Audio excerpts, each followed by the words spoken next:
করো এবং নিজেকে ভালো রাখার স্বার্থে, শরীরকে সুস্থ রাখার স্বার্থে, স্বাস্থ্যবিধি, আমি করোনার স্বাস্থ্যবিধির কথা বলতেছি না, সার্বিক স্বাস্থ্য সুরক্ষার জন্য যা করণীয় সেটুকু ব্যাপারে একটু সতর্ক হও।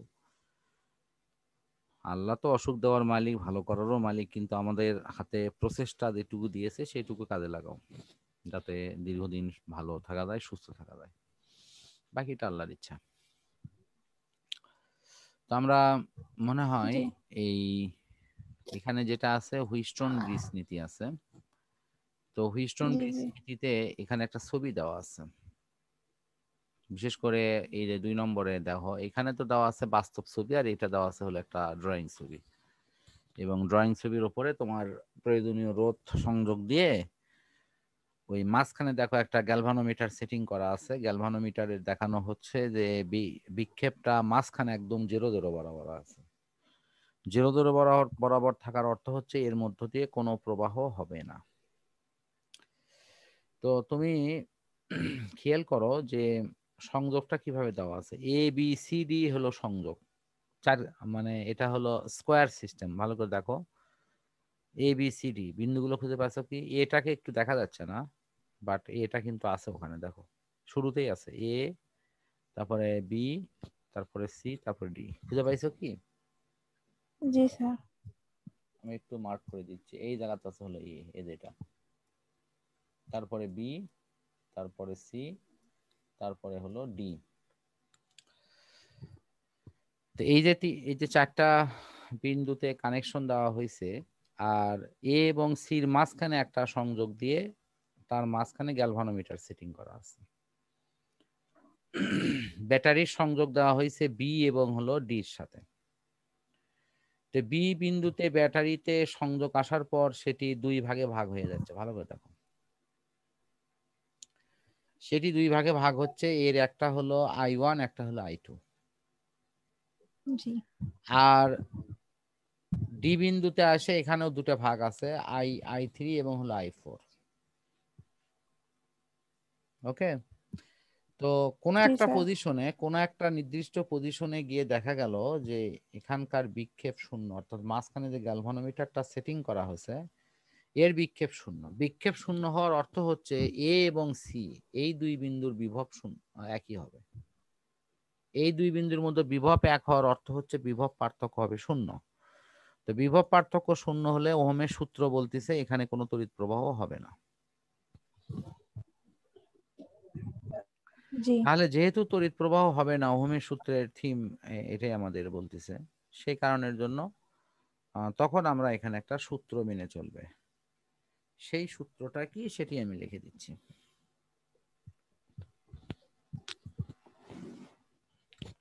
এটি হলো পি ভাগ কিউ,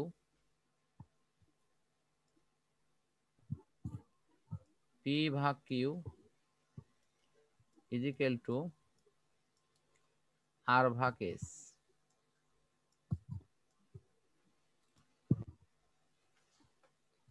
তো এখানে দেওয়ার অর্থ প্রথম রোধ ভাগ দ্বিতীয় রোধ সমান তৃতীয় রোধ ভাগ চতুর্থ রোধ, এভাবে ভাগফলটা দেওয়া আছে। এই পি ভাগ কিউ আর ভাগ এস, এই লাইনটা তুমি একটু খাতায় লিখে নাও, পরে আমি ওই পৃষ্ঠায় যাওয়া মিলিয়ে নেব।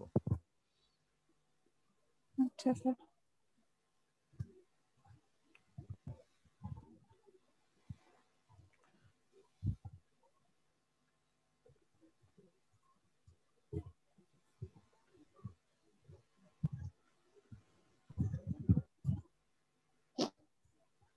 জি স্যার। আচ্ছা ঠিক আছে। উম,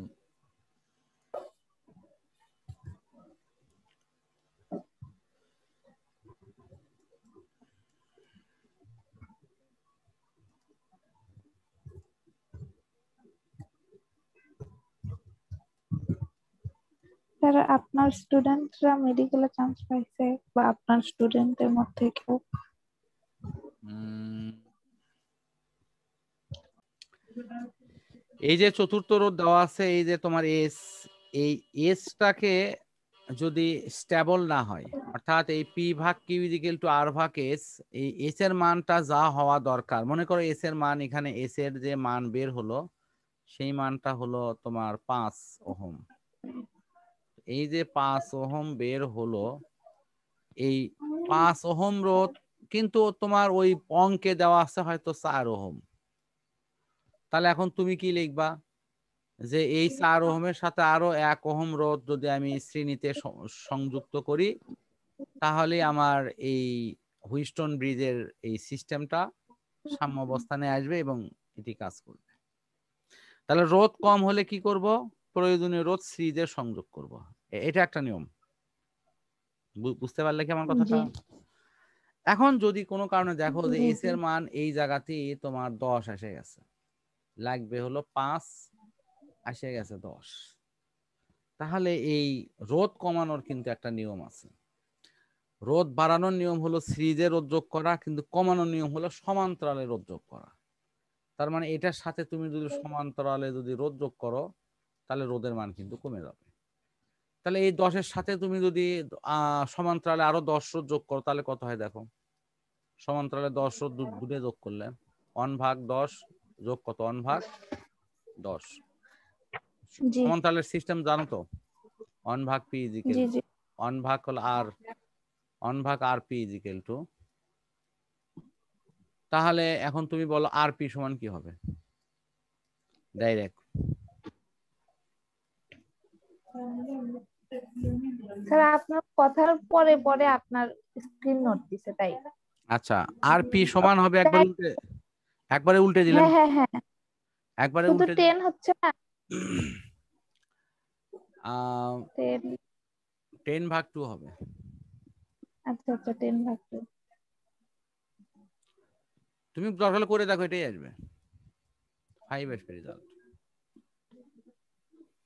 তাহলে আমি কি করতে পারি, এই যে যদি এস এর মান যদি 10 বের হয়, তাহলে আমি লিখবো যে এই এই এস এর সাথে আরেকটি সমমানের রোধ সমান্তরালে যুক্ত করলে তার যোগফল কত হবে, মানে 5। এই 5-এর কথা বলা লাগবে না, যে তখন এটি সাম্যাবস্থায় আসবে। জি। আচ্ছা, এই নিয়মটা এখানে ব্যবহার হচ্ছে, একটু দেখো উদাহরণের।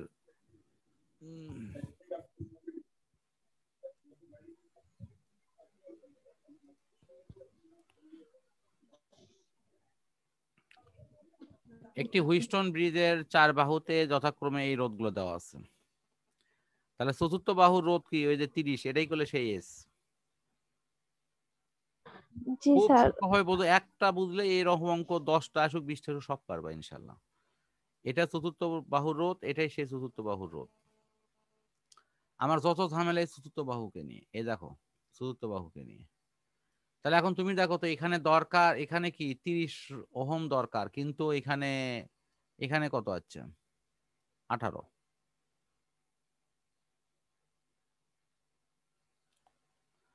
এই জায়গাতে সাম্য অবস্থানে নিয়ে আসার জন্য দরকার হলো 18, কিন্তু এখানে দেওয়া আছে কত, 30 না? হ্যালো, শুনতে পাচ্ছ কি? স্যার আমার মিউট হয়ে গেছিল, আমি তো কথাই বলতেছি, হ্যাঁ, ভুল তোমার কথা করে আমি শুনতে মিউট হয়ে পাইনি, গেছে। এখন এখন শুনতে পাচ্ছি। শোনো, আমার দরকার হলো 18। 18 হলে আমার হ্যাঁ সূত্র এবং নিয়ম মেনে চলবে, কিন্তু এই জি, অঙ্কে দেওয়া আর আছে দেওয়া আছে 30। 30। তাহলে বেশি দেওয়া জি আছে, কমাতে হবে। তাহলে কমানোর জন্য জি কি স্যার। নিয়ম? সমান্তরালে যোগ করব না সিরিজে যোগ করব বলো? সমান্তরালে। আমি যেখানে গোল চিহ্ন দিয়েছি সেটা আবার ভালো করে দেখো, আমি আবার প্রথম থেকে বলতেছি, কারণ অঙ্ক একটাই বুঝতে হবে, একটা দিয়ে ইনশাল্লাহ সব অঙ্ক পারবা। এই হুইস্টন ব্রিজের যে 4টে বাহুতে মান দেওয়া থাকবে, শুধু লক্ষ্য রাখবা জি স্যার। চতুর্থ মানটা, চতুর্থ মান এটি দেওয়া আছে, এটা তুমি মনে রাখবা। কিন্তু এখানে অঙ্ক করার সময় কিন্তু এই চতুর্থ মান ব্যবহার করবা না। ব্যবহার না জি করে দেখো বাকি 3টা মানই গুলো ব্যবহার হচ্ছে, খুব ভালো করে লক্ষ্য করো, এই জায়গাতে স্টুডেন্ট গুলো বেশি ভুল করে। এই দেখো 10 ব্যবহার হচ্ছে, আমি কেটে কেটে দিচ্ছি, এই যে 10 ব্যবহার হচ্ছে, গোল করে দিচ্ছি। জি এই যে দেখো, এই যে 30 ব্যবহার হচ্ছে, এই যে 30 ব্যবহার হচ্ছে, গোল করে দিচ্ছি। এই যে দেখো 6 ব্যবহার হচ্ছে, এই যে দেখো 6 ব্যবহার হচ্ছে। এই এস এর মান কিন্তু ব্যবহার হয়নি, এস এর মান কিন্তু জি আমি এটা স্যার। বের করছি। স্টুডেন্ট ভুলটা জি করে কি জানো, স্যার ডেরি মান বসায়, বসে কয় স্যার এখন আমি কার মান বের করবো। মানে এই সমস্যাটা কার হয় জানো, যায় অঙ্কটা বুঝে করেনি অথবা অঙ্ক করেই নি। জি আমার মানে হ্যাঁ। এটা কেন হয়, এটা আমরা পরীক্ষা নেই বা ইয়ে করার সময় এরা ধরা পড়ে, তখন কিন্তু আমি পরিষ্কার বুঝে পাই যে এই আসলে অঙ্কই করেনি। চারটাই বসে নেই কয় স্যার এটা আমার কোনটার মান বের হচ্ছে না, তো কোনটার মান কেন বের হচ্ছে না ওই কারণে। আচ্ছা তাহলে এখন বোঝো এই এস এর মান যেটা বের হলো এটা হলো আসল মান, এই আসল মান 18 হতে হবে, কিন্তু ওই বর্তনীতে দেওয়া আছে 30, কাজে এই 30 30। মানকে আমাকে 18 বানাতে হবে। বানানোর উপায় হলো আমার কি সমান্তরালে কাজ করা। সমান্তরালে জি স্যার। বুঝালাম সেইটার নিয়ম অনুসারে আমি আরো 45 একক। স্যার আমিও তো সমান্তরালেই যোগ করতে বললাম না? হ্যাঁ হ্যাঁ হ্যাঁ, তুমি তোমার বলা ঠিক আছে, তো আমি শুধু তোমাকে এটা ব্যাখ্যার জন্য ও আবার রিপিট বললাম। আচ্ছা আচ্ছা, তাহলে ঠিক আছে। জি স্যার। হ্যাঁ আমি একটু ব্যাখ্যার জন্য রিপিট বললাম এই কারণের জন্য যে যদি এখন যদি বলো এই S1 এর মান যদি কোনো কারণে 10 থাকতো তাহলে তুমি কি করতে, এই S1 এর এই মান যদি 10 থাকতো তাহলে কি করতে। হ্যাঁ, তখন তাহলে 18 করতে হতো। তখন আমরা হচ্ছে সিরিজে করতাম। কত সিরিজ যোগ করতে। 8। 8। না কত এটি বের করতে কিভাবে। এখন বের। বলবা স্যার আমাকে এতই শিশু বাচ্চা পালেন, এই প্রশ্ন করিচ্ছেন, কিন্তু তারপরে করতেছেন। হ্যাঁ, এটা বের করতাম যে 18 মানে আমার আর কত লাগতেছে হ্যাঁ সেটা। 18 বিয়োগ 10। হ্যাঁ, 18 বিয়োগ 10 8, সেটাই তো মানে কত লাগতেছে 18 হতে, 10 আছে তো 8 আচ্ছা লাগবে। ঠিক আছে, না আমি আমার কথা বুঝতে পারছো না, কি। আমি আমি আপনার এত সহজ কোয়েশ্চেন শুনে কখনো কখনো ভাবি যে আসলে স্যারের কোয়েশ্চেনটা কি আসলে এরকম, না আরো কঠিন কিছু ধরলো। হ্যাঁ, এত সহজ প্রশ্ন ধরলো, তখন আমি আবার অন্যভাবে ভাবা শুরু করি যে আসলে কি এরকম না, আচ্ছা দেখা যাচ্ছে সূত্র পড়তিছে। আচ্ছা ঠিক আছে, থ্যাংক ইউ। আমার মনে হয় যে এই নিয়মটা একদম ক্লিয়ার, এই নিয়মের যে কোনো অঙ্ক আসুক আমি আশা করি যে এটা কিছুই করা লাগবে না, জাস্ট তুমি একটু রিভিশন করে দিলেই হয়ে যাবে। তাহলে আমি এই হুইস্টন জি ব্রিজের স্যার, নীতি এবং তার ইনশাল্লাহ। অঙ্ক এটা পুরোটা ক্লিয়ার। জি, তাহলে গতদিন আমরা মনে করো যে কারশফ শোনো ল, আমি বলি, আজকে এই হুইস্টন ব্রিজ। যে এখানে যেটা দেওয়া আছে না, মনে করো যে তোমার ঘ নম্বর পর্যন্ত কমপ্লিট হয়ে গেল এই নিয়মের, ঠিক আছে। জি স্যার। জি। ঘ নম্বর পর্যন্ত কমপ্লিট হয়ে গেল, এটার আর সমস্যা ইনশাল্লাহ হবে না। তো আমরা নেক্সট দিনে শান্ট নিয়ে পড়বো নি, পরীক্ষা দিবা কি। না স্যার, পরীক্ষা দিব না স্যার, আমি কালকে ও আগামী দিন পরীক্ষা দিব নিয়ে এই অধ্যায়েরই পরীক্ষা দেওয়া দিছি তাহলে একটা। তাহলে এই যে শানটা তাহলে পড়ো, শান্টের এটি খুবই সহজ একটি পড়া। কয়টা বাজে স্যার? ক্ষুধা লাগছে, আপনি ছুটি নেন ছুটি, তো স্যার। আচ্ছা ঠিক আছে তাহলে ছুটি নাও।